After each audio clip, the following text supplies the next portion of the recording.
কুমিল্লার ১৪ গ্রামে বিএনপি যুবদল ও ছাত্রদলের নেতাকর্মীদের উপর জামায়াতের সন্ত্রাসী হামলা, এলাকাবাসীর ক্ষোভ। কুমিল্লার ১৪গ্রাম উপজেলার ১৪ নং আলকোরা ইউনিয়নে বাংলাদেশ জাতীয়তাবাদী দল, যুবদল ও ছাত্রদলের নেতাকর্মীদের উপর জামায়াতের সন্ত্রাসী হামলার অভিযোগ উঠেছে।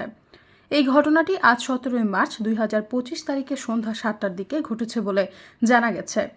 স্থানীয় সূত্রে জানা যায়, হামলাকারীরা জামায়াতের সমর্থক বলে অভিযোগ করা হচ্ছে। তারা বিএনপি, যুবদল ও ছাত্রদলের নেতাকর্মীদের লক্ষ্য করে হামলা চালায়। এই হামলায় বেশ কয়েকজন নেতাকর্মী আহত হয়েছে বলে জানা গেছে।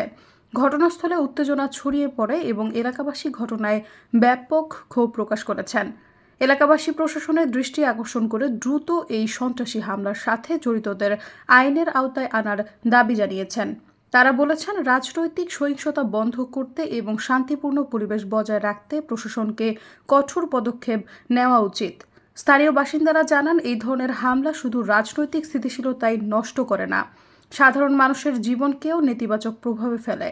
তারা আশঙ্কা প্রকাশ করেছেন যে যদি দ্রুত এই ঘটনার তদন্ত না করা হয় এবং দোষীদের শাস্তি না দেওয়া হয়, তাহলে পরিস্থিতি আরও উত্তপ্ত হতে পারে। এই ঘটনায় পুলিশ ও স্থানীয় প্রশাসন ইতিমধ্যে তথ্য সংগ্রহ শুরু করেছে বলে জানা গেছে। তবে এখনো পর্যন্ত কোনো গ্রেফতার বা আনুষ্ঠানিক তদন্তের খবর পাওয়া যায়নি। এলাকাবাসী দ্রুত বিচার চাইছেন এবং রাজনৈতিক সহিংসতা বন্ধের জন্য জোর দাবি জানিয়েছেন। এই ঘটনায় বিএনপি, যুবদল ও ছাত্রদলের নেতাকর্মীরা প্রশাসনের কাছে জরুরি হস্তক্ষেপ কামনা করেছেন। তারা বলেছেন, রাজনৈতিক মতপার্থক্য যাই হোক না কেন, সন্ত্রাস ও সহিংসতা কোনো সমাধান নয়।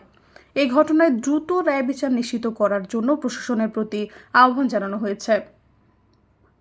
এলাকাবাসী ও রাজনৈতিক নেতাকর্মীরা আশা করছেন এই ঘটনার সুষ্ঠু তদন্ত হবে এবং দোষীদের বিরুদ্ধে কঠোর ব্যবস্থা নেওয়া হবে। সৈয়দা ফারিয়া, সমযোগ।